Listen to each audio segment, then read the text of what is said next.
Pada hari Jumat tanggal 27 Juni 2025, setelah sholat duha, umat Islam melakukan ibadah yang lain, yaitu melanggar hukum. Yang pertama melanggar pasal 167 ayat 1 KUHP dan pasal 257 ayat 1 Undang-Undang Nomor 1 Tahun 2023 tentang memasuki rumah orang tanpa izin. Kemudian yang kedua melanggar pasal 175 KUHP tentang tindakan kekerasan atau ancaman kekerasan yang menghalangi kegiatan keagamaan, baik itu pertemuan, upacara, maupun penguburan jenazah. Yang ketiga melanggar pasal 406 KUHP tentang tindak pidana perusakan barang, dan karena ini dilakukan bersama-sama dan secara terang-terangan, jadi melanggar pasal 170 KUHP tentang pengeroyokan.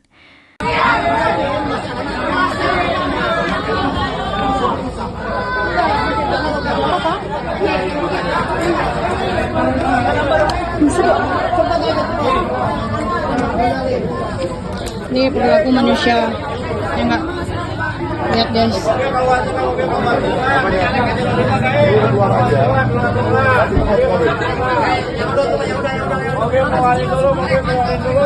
Isi dong, deh.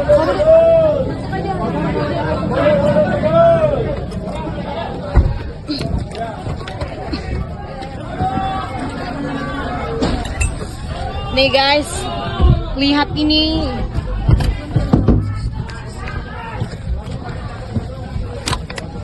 Keadilan macam apa di Indonesia kayak gini?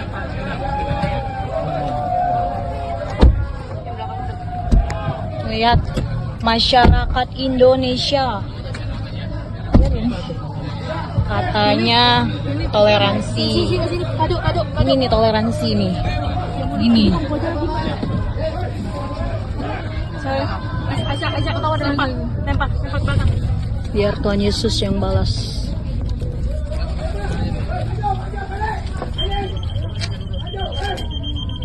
Oke, biasa gitu.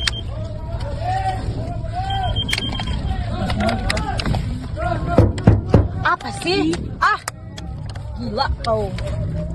Tolol. Kayak kalian aja yang hidup di dunia ini. Ini nih manusia-manusia yang tidak tahu bertoleransi, guys. Apa sih?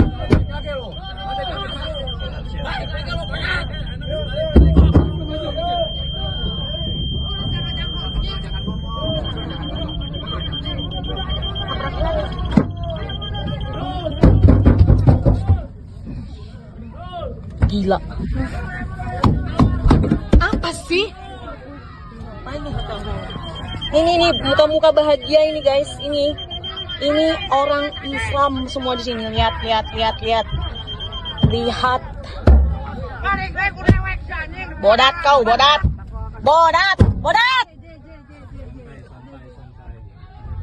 Tolol. Bagaimana nggak pernah keluar? Sudah. Kak, tangan aku kenapa? Digini aku. Udah tenang aja. Cia. Oh, asik. Ya, bisa ini mah.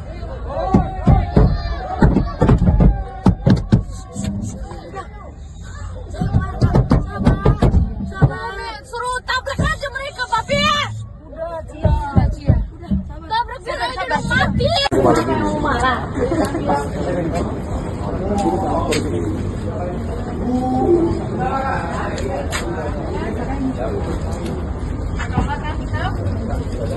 Banyak ya?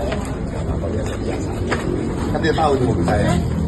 Iya, makanya diincar tuh ya. Jadi beberapa orang incar bapak. Saya tahu, saya Mana si bocah? Belum datang dia.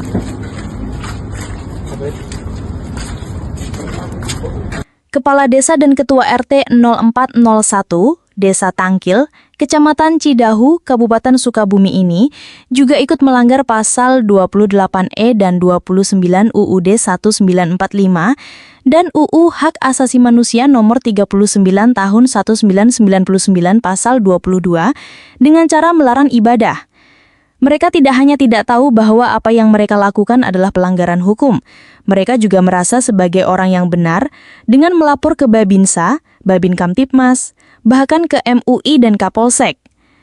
Yang paling menyedihkan, Kapolsek Cidahu AKP Endang Selamat bukannya memberikan pengajaran yang benar tentang hukum, tetapi malahan juga ikut melanggar Undang-Undang Dasar dan Hak Asasi Manusia dengan meminta pemilik tidak melakukan ibadah di rumah itu. Apakah pemilik rumah melakukan pelanggaran hukum? Mungkin ada orang-orang berpikir ini adalah pelanggaran terhadap SKB 2 Menteri tentang pendirian rumah ibadah, harus ada izin warga dan lain sebagainya. Tetapi pemikiran itu sangat keliru. SKB 2 Menteri itu memang mengatur tentang tata cara administrasi mendirikan rumah ibadah, tetapi bukan berarti orang tidak boleh berkumpul dan beribadah di tempat yang bukan rumah ibadah. Umat Islam sendiri juga sering melakukan majelis taklim, iktikaf, pesantren kilat, zikir akbar, atau kegiatan lain di tempat-tempat yang bukan rumah ibadah.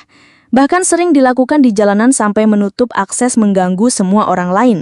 Tidak ada larangan untuk berkumpul dan beribadah di rumah biasa. Dan ini bahkan dilindungi oleh Undang-Undang Dasar dan Hak Asasi Manusia. UUD 1945 pasal 28 menjamin kebebasan berserikat, berkumpul, mengeluarkan pendapat dan beribadah.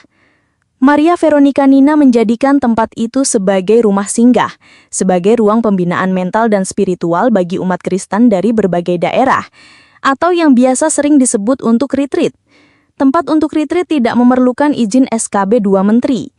Jadi pada dasarnya apa yang dilakukan oleh Maria Veronica Nina dan orang-orang yang beribadah di tempat itu tidak melanggar hukum dan bahkan dilindungi oleh hukum. Yang melanggar hukum adalah warga yang merasa identitas agamanya terancam karena mereka fobia kafir, ketua RT, kepala desa, dan kepolisian. Dan fobia ini bukan karena kesalahan agama lain, tetapi karena kesalahan agama Islam yang membuat mereka paranoid. Contohnya, Al-Quran Surat Al-Baqarah ayat 120, orang-orang Yahudi dan Nasrani tidak akan senang kepadamu sampai kamu mengikuti agama mereka.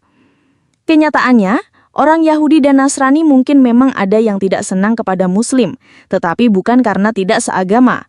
Buktinya orang Yahudi dan Nasrani berhubungan baik satu dengan yang lainnya. Orang Yahudi dan Nasrani berhubungan baik dengan agama-agama lain seperti Buddha dan Hindu. Kalaupun ada orang Yahudi dan Nasrani yang tidak senang kepada Muslim, itu karena perilaku Muslim yang buruk, berdasarkan ajaran Islam yang jahat. Contohnya Al-Quran Surat At-Taubah ayat 29, perangilah orang-orang yang tidak beriman kepada Allah dan tidak pula kepada hari kemudian, dan seterusnya. Siapa yang senang dengan ajaran agama lain yang di dalam kitab sucinya ada perintah untuk menyerangnya? Jadi jika ada umat agama lain yang tidak senang kepada Islam, itu bukan karena tidak seagama, tetapi karena perilaku buruk Muslim yang dilakukan berdasarkan ajaran Islam. Perhatikan saja, di mana ada penolakan terhadap agama lain, di situ ada pelecehan seksual yang dilakukan oleh ustadz. Di mana ada pelecehan oleh ustadz, di situ ada penolakan terhadap agama lain. Ini seperti sudah paket di dalam Islam. Contohnya, pada tahun 2018 di Kecamatan Cidahu ini, ada seorang ustadz guru ngaji bernama Oweng bin Oding alias MK, yang melecehkan anak perempuan berusia 6 tahun yang juga muridnya sendiri. MK melakukannya berkali-kali di rumah ibadah Majelis Al-Ikhwan, Kampung Salagadok, Desa Jayabakti, Kecamatan Cidahu, Sukabumi, dengan mengancam orbannya agar tidak menceritakan kepada siapapun. Kenapa berusia 6 tahun? Mengikuti teladan siapa itu? Teladan Nabi yang berakhlak paling mulia dengan Aisyah? Kemudian ada lagi pada tahun 2023, ada lagi seorang ustadz guru ngaji di Kecamatan Cidahu, berinisial DF alias AA, melecehkan anak perempuan berusia 16 tahun dengan modus mempraktekkan gerakan sholat. Di mata hukum Indonesia ini memang pelanggaran, tetapi sebenarnya di dalam Islam praktek seperti ini dibenarkan. Al-Quran Surat An-Nisa ayat 3, Surat An-Nisa ayat 24, Surat Al-Muminun ayat 5-6, mengizinkan Muslim untuk melakukan hubungan seks di luar nikah dengan hamba sahaya. Islam bahkan mengajarkan supaya perilaku jahat seperti ini ditutupi. Di dalam Al-Quran Surat Al-Hujurat ayat 12, Surat An-Nur ayat 19, tentang menutupi aib sesama Muslim. Dan inilah penyebab para pemuka agama Islam merasa terancam jika Kristen masuk. Karena di Kristen tidak ada teladan melecehkan anak di bawah umur. Tidak ada izin untuk memperkosa hamba sahaya, dan tidak ada ajaran untuk menutupi aib.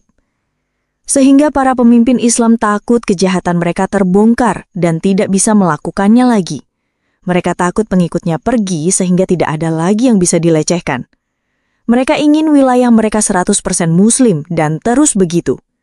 Oleh karena itu mereka memprovokasi penolakan terhadap agama lain. Sehingga warga berkata, bukan kami tidak toleran. Tapi kalau ibadah dilakukan diam-diam, melibatkan orang luar, tanpa izin, di pemukiman yang 100% Muslim, jelas kami khawatir. Kenapa tidak ke tempat ibadah resmi saja? Ketua RT berkata, sudah kami tegur dan larang, tapi kegiatan itu tetap dilakukan. Warga tidak bisa menolerir lagi karena tempat ini bukan rumah ibadah resmi, bahkan sudah menimbulkan keresahan sejak beberapa waktu lalu. Kepala desa berkata, sudah diimbau, sudah diberi saran agar jangan digunakan untuk ibadah, tapi tidak diindahkan. Maka tadi warga langsung mendatangi rumah itu. Mereka merasa hak lingkungan terganggu karena rumah ini legalnya hanya sebagai tempat tinggal, bukan tempat ibadah. Kapolsek berkata, sudah 2-3 kali kami imbau, tapi kegiatan masih terus dilakukan. Sekarang kami akan panggil pemilik rumah untuk membuat pernyataan resmi bahwa tempat itu tidak lagi digunakan untuk ibadah. Orang-orang ini dibuat fobia, paranoid oleh para pemuka agama mereka, sampai mereka sendiri tidak sadar bahwa apa yang mereka lakukan melawan hukum.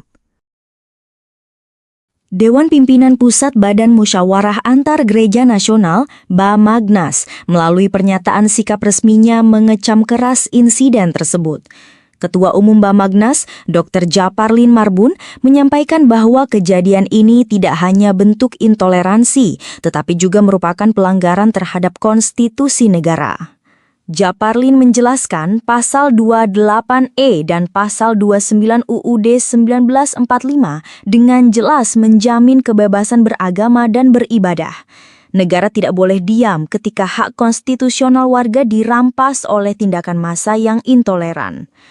Pelanggaran serupa juga disebut bertentangan dengan Pasal 18 Deklarasi Universal Hak Asasi Manusia dan UU Nomor 39 Tahun 1999 tentang hak asasi manusia yang menegaskan hak setiap individu untuk memeluk agama dan menjalankan ibadah secara bebas dan aman. Dalam pernyataan sikap tersebut, Bamagnas menyampaikan 5 poin penting.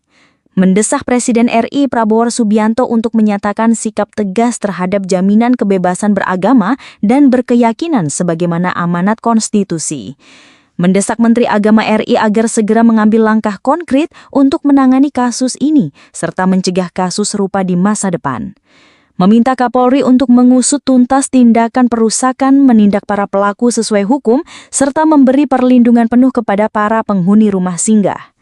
Mengajak pemerintah Kabupaten Sukabumi dan FKUB untuk segera membangun dialog, menciptakan ruang kerukunan dan menenangkan suasana di masyarakat.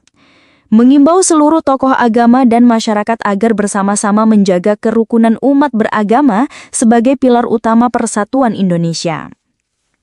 Sekretaris Jenderal Bamagnas, Dr. Hense Bulu, turut menegaskan bahwa ketenangan dan kenyamanan dalam menjalankan ibadah merupakan hak yang tidak bisa ditawar. Dia berkata, intoleransi dalam bentuk apapun adalah virus bagi keberagaman Indonesia. Insiden ini menjadi ujian serius bagi pemerintahan Presiden Prabowo dan institusi penegak hukum untuk menunjukkan komitmen mereka dalam menjamin keadilan bagi semua warga negara tanpa pandang bulu. Jika tidak disikapi secara serius, kejadian serupa akan terus terulang, menodai wajah toleransi yang selama ini menjadi jati diri bangsa. Kita tidak boleh tunduk pada tekanan massa yang melanggar hukum. Ketika rumah ibadah dijadikan sasaran, maka yang diserang bukan hanya temboknya, tapi hakikat kebebasan itu sendiri, pungkas Japarlin. Bamagnas menegaskan bahwa mereka akan terus mengawal kasus ini hingga keadilan benar-benar ditegakkan. Rumah singgah itu bukan hanya tempat berlindung secara fisik, tapi simbol dari pengharapan, pembinaan iman, dan martabat manusia yang tak boleh diinjak-injak. Peristiwa di Sukabumi bukan sekadar insiden lokal. Ini adalah cermin buram yang menguji komitmen bangsa terhadap pluralisme. Saat rumah pembinaan iman dirusak, diam adalah bentuk pengkhianatan terhadap konstitusi. Diam adalah kesalahan, karena itu tidak membuat mereka paham bahwa apa yang mereka lakukan itu salah. Oleh sebab itu, kita tidak boleh diam. Kita harus bersuara. Kita harus bagikan video ini sebanyak-banyaknya supaya kasus ini viral. Kita harus viralkan karena suka tidak suka, aturan di negara ini memang no viral, no justice. Tidak viral, tidak ada keadilan. Bagikan video ini sebanyak-banyaknya adalah bentuk protes dan perlawanan kita supaya pemerintah umat pentol korek ini sadar bahwa apa yang mereka lakukan itu salah dan memperbaiki kesalahan mereka. Sekian video kali ini, Tuhan Yesus